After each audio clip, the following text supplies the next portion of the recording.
जय हिंद प्रिय विद्यार्थियों, मैं रविंद्र कुमार इस YouTube चैनल पर आप लोगों का स्वागत करता हूं।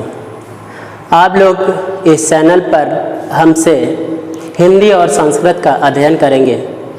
तो चलिए, आज का विषय है तुलसीदास का जीवन परिचय। किसका? गोस्वामी तुलसीदास का जीवन परिचय।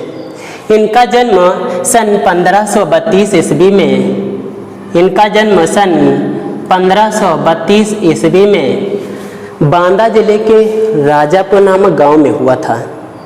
कब हुआ था? 1532 ईस्वी में बांदा जिले के राजापुर नामक गांव में हुआ था। कहाँ हुआ था? राजापुर नामक गांव में हुआ था, जो बांदा जिले में पड़ता है। इनकी माता का नाम हुलसी था और पिता का नाम आत्माराम दुबे था। कहा जाता है कि जब इनका जन्म हुआ था उस समय इनके मुख में 32 दांत थे और ये जन्म के समय रोए नहीं, बल्कि इन्होंने राम नाम का उच्चारण किया। इसलिए इनके माता पिता ने इनका नाम राम बोला रख दिया। तो आइए फिर से देखते हैं कि इनका जन्म 1532 ईस्वी में राजापुर नामक गांव में, जो बांदा जिले में पड़ता है, में हुआ था। इनकी माता का नाम हुलसी था। क्या था? इनकी माता का नाम हुलसी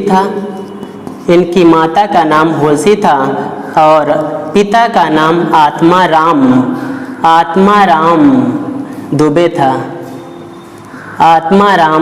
दुबे था। जब इनका जन्म हुआ, मुख में 32 दांत थे और राम नाम का उच्चारण किया।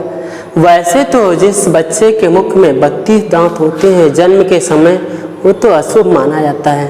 कुछ विशिष्ट प्रकार के व्यक्ति थे ये।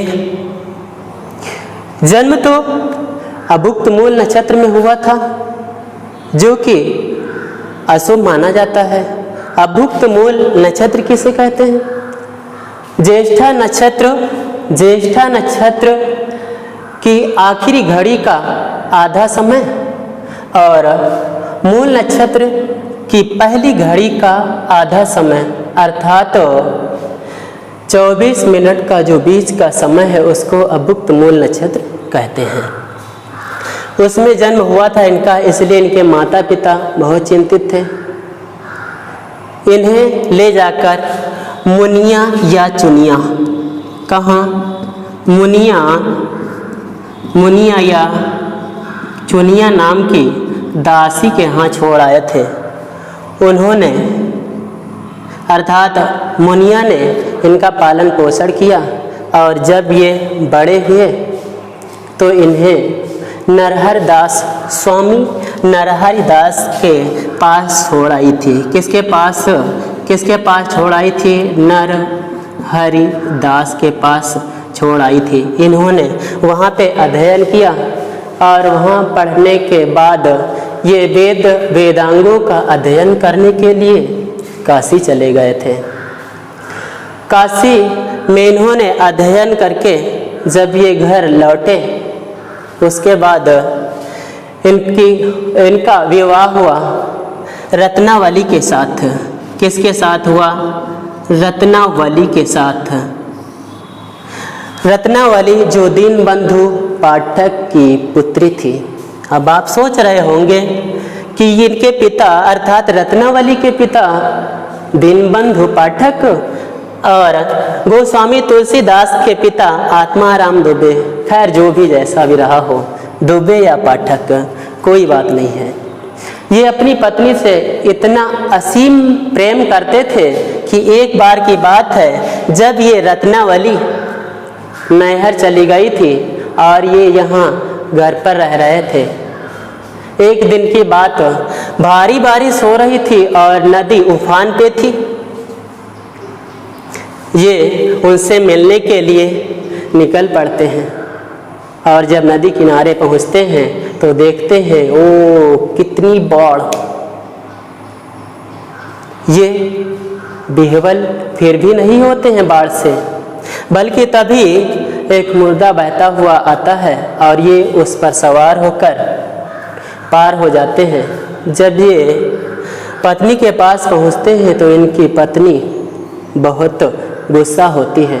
वो कह उठती है, रत्नावली इनसे कह उठती हैं कि अस्ति चर्म में देह तामे ऐसी प्रीति, होती कहूँ श्री राम में होत न तो भवभीति। रत्नावली के इन वचनों को सुनकर गोस्वामी तुलसीदास, जो अब पढ़ लिख कर तुलसीदास हो गए हैं, वो वहाँ से चले आते हैं। आकर ये काशी में रहने लगते हैं। काशी में फिर अयोध्या और फिर चित्रकूट में रह रहे होते हैं। कहा जाता है कि एक बार इनसे मिलने के लिए सूरदास चित्रकूट में आते हैं। कौन आते हैं? सूरदास। सूरदास मिलने के लिए चित्रकूट में आते हैं। किससे मिलने के लिए? किससे मिलने के लिए? किससे मिलने के लिए? ये आते हैं गोस्वामी तुलसीदास से मिलने के लिए चित्रकूट में। ये गंगा के 80 घाट पर श्री राम चरितमानस की रचना करते हुए अन्य रचनाओं का भी प्रणयन करते हैं। उसके बाद राम नाम का गुणगान करते हुए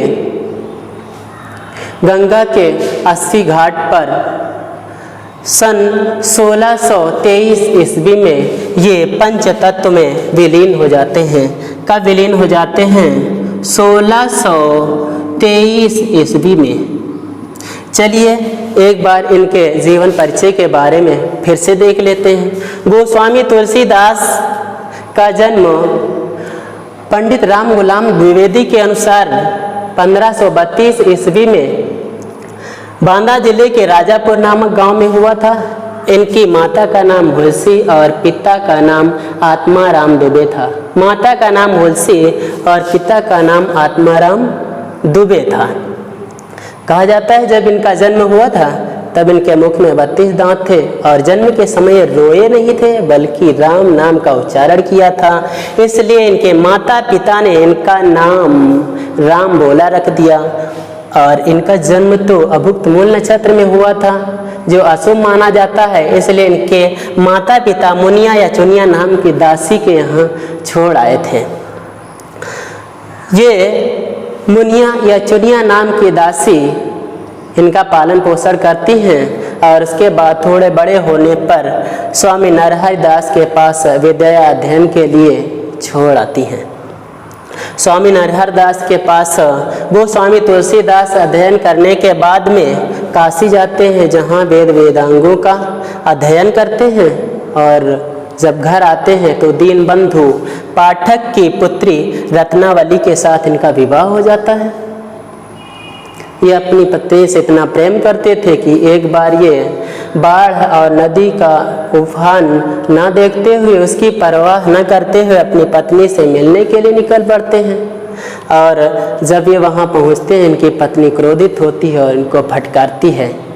ये वहाँ उनकी फटकार को सुनकर चले आते हैं और आने के बाद ये काशी, अयोध्या और चित्रकूट इत्यादि स्थानों पर बारी बारी से रहते हैं। वहाँ पर ये श्री रामचरितमानस का इन्होंने प्रणयन किया और भी रचनाओं का प्रणयन किया है कि इनकी मृत्यु 1623 ईस्वी में हुई थी। इनकी मृत्यु के विषय में एक दोहा प्रचलित है। संवत 1680 अर्थात कौन सा संवत? 1680। संवत 1680 80 गंग के तीर श्रावण कृष्णा तीज शनि तुलसी तजो शरीर।